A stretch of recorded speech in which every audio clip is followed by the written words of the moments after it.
let's head back to Lisbon, where Pope Francis has arrived in Portugal for celebrations to mark World Youth Day, a Vatican-endorsed international festival. And we're just seeing some live pictures in Lisbon now where the Pope is attending a welcome ceremony and meeting the Portuguese president.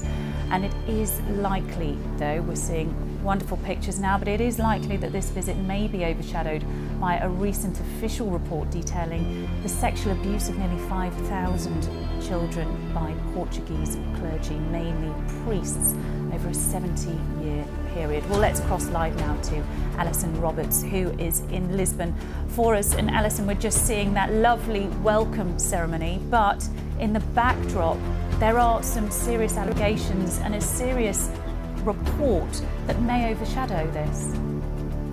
Yes, as you say, the Pope being welcomed there by the President, Conservative President Marcelo Rebelo de Sousa, who yesterday said that this was a dream come true for Portugal to host this World Youth Day. But as you say, in general, anything to do with the Catholic Church in Portugal has been overshadowed by that report by an independent commission released in February after a year's work that found that over a 70-year period they extrapolated on the basis of victims and witnesses that they received testimony from, that more than 4,800 victims could be numbered, and they say that doesn't exclude that there might have been more. Now, it was not only the fact that there were those victims, according to the report, but also the way those cases were handled at the time, and indeed subsequently the reaction of the church leadership to that report, although they had commissioned it, was also not generally seen as ideal, and in fact they afterwards apologised to the wording of some of the comments they made about it.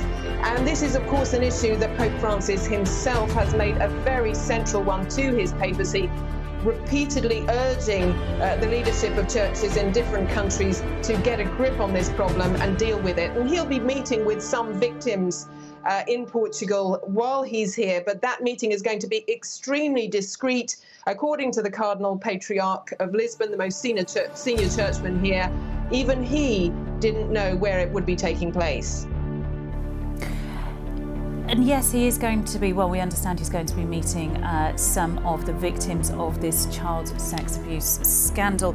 But also, not only looking back, he wants to look forward, doesn't he? He's outlined some potential reforms for the church.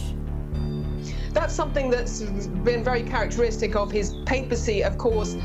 He's not only outlined reforms, but he's also asked the national churches to come up with their own suggestions for reforms. And in fact, Portugal's church, although it has been seen by some as quite conservative, has put forward some quite strikingly liberal ones, one might say, such as, for example, suggesting that married men could be ordained priests, and also that the church should do more to embrace different types of families. So certainly in some parts of the church here, Francis will have some support on those grounds.